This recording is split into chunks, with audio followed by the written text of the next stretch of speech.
السلام علیکم ورحمۃ اللہ وبرکاتہ۔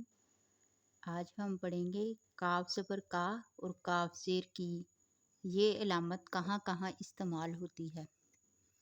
کاف زبر کا اور کاف زیر کی یہ دونوں علامتیں اسم، فعل یا حرف کے آخر میں استعمال ہوتی ہیں۔ تفصیل درج ذیل ہے۔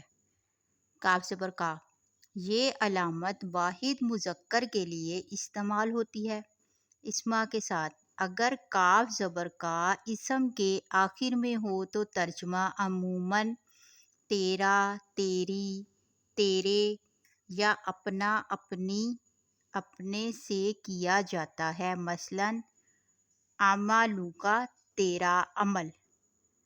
اس اسم کی ایک اور بھی پہچان ہے کہ کاف زبر کا آیا تو پہلے ہم اس کا ترجمہ کریں گے پھر اعمالک کریں گے، جیسے کا تیرا، عملو عمل، تیرا عمل، قومک کا تیری، قوم قوم، ازواجک کا تیری، ازواج بیویاں، ربک کا تیرا، رب رب، لئن اشرکت لیحبطن عملک، البتہ اگر تو نے شرک کیا تو تیرا عمل ضرور ضائع ہو جائے گا، وَإِنَّهُ لَذِکْرٌ لَکَ وَلِقَوْمِکَ، اور بے شک یہ قرآن تیرے لیے اور تیری قوم کے لیے نصیحت ہے، وَاذْکُر رَبَّکَ فِی نَفْسِکَ تَضَرُّعًا وَخِیفَةً، اور یاد کر اپنے رب کو اپنے دل میں گڑ گڑا کر اور ڈرتے ہوئے۔ افعال کے ساتھ اگر کاف زبر فعل کے آخر میں ہو تو ترجمہ عموماً تجھے، آپ کو، آپ سے کیا جاتا ہے، مثلاً وَدَّعَکَ، اس نے چھوڑ دیا آپ کو۔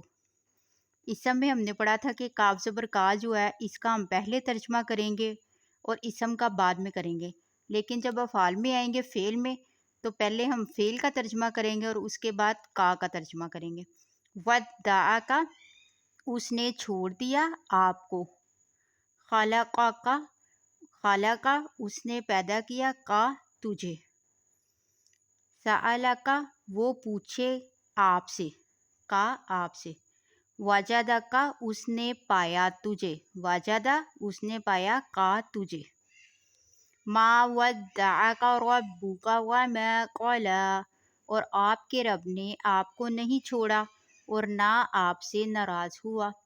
وَإِذَا سَأَلَكَ عِبَادِي عَنِّي فَإِنِّي قَرِيبٌ، اور جب آپ سے پوچھیں میرے بندے میرے بارے میں تو فرما دیں بے شک میں قریب ہوں۔